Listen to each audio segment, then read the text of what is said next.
Segment number 3, we're going to talk about impact and the downswing. We kind of have to put them both together. Some really neat stuff here. I get to show you one of my most favorite and non-favorite pitchers in the whole golf world. Now let's do one thing before we get started. If we're taking a look at Mr. Hogan at the top of his backswing, I would dare anybody to take a really good look at that and tell me he has his weight on his back foot. There's no way. First off, he doesn't have his weight on his back foot, and there's a really good reason why. If we're trying to get the golf club back on the ball correctly, if we're trying to retain our lag pressure that makes the ball go far and not left, then there's no way you can have your weight on your back foot. It is right on top of the golf ball. The pitcher's been out here for how much, 40 years now? And we still haven't caught on, which is amazing that we haven't caught on. Anyways, we've got to get into the new world and the understanding of what Mr. Hogan was doing. Huge thing it was his pivot and how he worked his pivot. We're going to continue to talk about that as we go. But now we're going to talk about the downswing. Okay, so one of the great big huge things in the golf world is what starts the downswing. Is it your feet? Is it your hips? Is it, boy, so many different things, eh? That's why when I started this, I'm thinking, I'll just make 5 or 6 segments and we'll get it. Well, there's no way. You just can't do it. Especially if we're doing like 10-minute, 15-minute blurbs at a time. You can't do it. So I have to space it out. But I think as you keep watching more, you're going to realize how they start making more and more and more sense. There's no contradictions, at least on my part. A lot of what I'm saying you might not have heard before, but that doesn't make me wrong. The downswing, I'll give you my version of it. See, there's 2 things.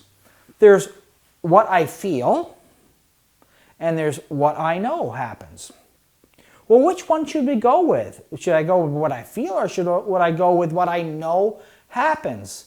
Well, I think you have to go with what you feel. I like the idea that it's backed up with what I know. I love that idea. It makes me feel less vulnerable out on the golf course. So I'm going to suggest from the top of the golf swing that the golf club falls down first. I'm going to suggest it falls down first. Boy, I could have umpteen minutes of film footage about what I just said. It's hard as heck. Let me tell you how you finally do get it though. When you can understand that the mass majority of speed comes from the hands, and then the arms, and then the club falling, and then the body, 3%. 3% comes from the body. You'll start to get a good sequenced golf swing. What causes you to have a bad sequenced golf swing is when you are told that you get speed from your body. You got to lead with your hips. You got to lead with your shoulders. You got to get your weight pressure on your front foot. Those are the things that destroy the sequencing of the golf swing. As soon as you can grasp that the mass majority of speed comes from the way I use my hands, you start to relax and things start to fall in place. Something to really, really think about, and we will. We'll get more and more into everything as we go, so hopefully you'll keep watching this. Okay, so now the downswing, impact position. I absolutely hate this pitcher. Great drawing, hate the pitcher to no end. What no one seems to understand is that golf ball down here, it's already in the air. He hit it back here. His divot started here. He hit the ball back here. If you look at where he hit the ball back here, then his head is right on top of it. Oh, big deal. Big. Bombshell. Bombshell, Nancy Grace would say. Bombshell. This is huge. So many people have been told to stay behind the ball, and I'll bet you it was because they saw this picture years ago of Hogan. Look how Ben Hogan stays behind the golf ball. They did not recognize that that ball's in the air. He hit it right here on his downswing. He's on top of the golf ball, which really engages his body and puts a real whacking on the golf ball. I can't tell you how many people come for lessons with me, and you're trying to make them better. You see, in learning the golf swing, or learning anything, but learning the golf swing is, I don't think you can teach anybody anything until you can change their mental imagery in their head. If they're trying to stay behind the golf ball, I can't stop them. It goes against everything I know that happens in a golf swing. I'm trying to keep my left wrist flat or arched. I'm trying to keep my right wrist bent as I go through it. I can't do it if my spine angle is leaning backwards. Now, you guys that have studied spine angle, there's a lesson for you. I just gave you a lesson on spine angle. If the spine angle is wrong, the hands can't be right. So let's get the hands right, get the spine angle right. But however, I'm going to say it one more time.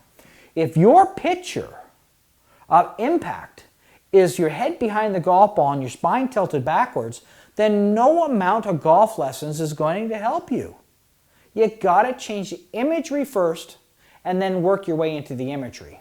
Okay, so I love the picture by how beautiful it is. I hate some of the detail. This picture makes it look like Mr. Hogan is tensing every muscle in his body. Bad deal. No speed. The more you tense your muscles, the less speed you have. And golf's all about speed, so I don't like that. Mr. Hogan was a very vascular kind of guy, pretty strong little dude. But he wasn't trying to tense his muscles as he hit the golf ball. Beautiful hand action. Look at that left wrist. Fantastic. At least flat, if not arched. Probably arched. Right wrist is bent. Okay, quick little lesson on that. And I got to throw this into you because my job is to get you better. And I will do, as many of you might find out if you followed any of my stuff before, I'll go to the ends of the earth to make you better. You've all seen on television the infomercials on the Tour Striker. I have this love-hate relationship again with training devices. I have many myself. Most of them are trying to guarantee you that they fix everything. Not true. Many of them are fantastic for one thing or the other. I'm going to give you my little infomercial right now. The gentleman, Marty Chuck, who invented this, was a good friend of mine, has been forever. He came up with this brilliant idea. Now understand this. To get this to market costs a fortune, to get it to the market. Marty goes out and he spends a fortune of his own money getting this to the market because he cares. He's a great teacher, he's a great golf pro, and he's a good human being. And he invented this, so I have no trouble with promoting this. Now, the concept of this is it is built that if you don't hit it on the downswing, if you don't have your shaft leaning forwards, the ball's just not going to go anywhere. Look at. Now that shaft isn't leaning anywhere near as far as it was a second ago. Look at this. Look at that lean. So the Tour Striker really promotes that downwards action. Now here's the downside to it. I love devices, but I love explanations more.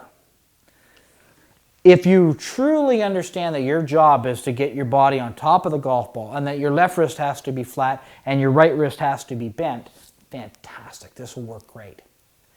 If your concept of the golf swing is, and so many people's are, the golf swing should come back to the same position it started. Wrong. Dead wrong. Dead wrong. Won't work. You've got to change your imagery. Fantastic imagery if you can soften this up. Make that softer. Mr. Hogan's moving forwards, absolutely moving forwards, which we'll talk about another time. Shaft is leaning forwards, ball is struck on the downswing.